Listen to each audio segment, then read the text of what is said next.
राष्ट्रवादी शरद पवार गटाचे प्रदेशाध्यक्ष जयंत पाटील यांनी शिवसेना शिंदे गटाचे आमदार राजेंद्र पाटील यड्रावकर यांची भेट घेतली।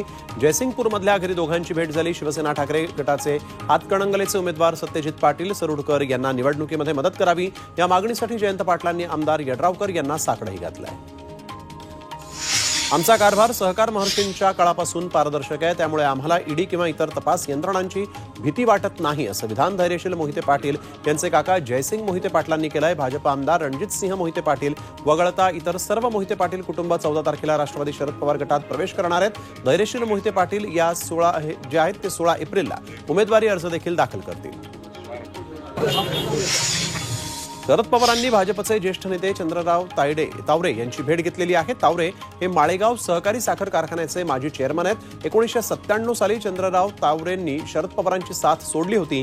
त्यानंतर अजित पवार आणि तावरेंमध्ये संघर्ष झाला होता। मात्र अमृत नोनी आर्थो प्लस ये एक प्रूवन फॉर्मूला, इसमें मौजूद नोनी फल के गुण और आयुर्वेदिक जड़ी बूटियां शरीर को जरूरी पोषक तत्व देने के साथ साथ हड्डियों और जोड़ों के घिसने, उनमें होने वाले सूजन और दर्द को रोकने में मदद करता है। दर्द मुक्त जीवन के लिए अमृत नोनी ऑर्थो प्लस। आता पवारांनी सांगलीमध्ये जाऊन चंद्रहार तावरे यांची भेट घेतली। कोकरे मोबाईल खाली का कोकरे।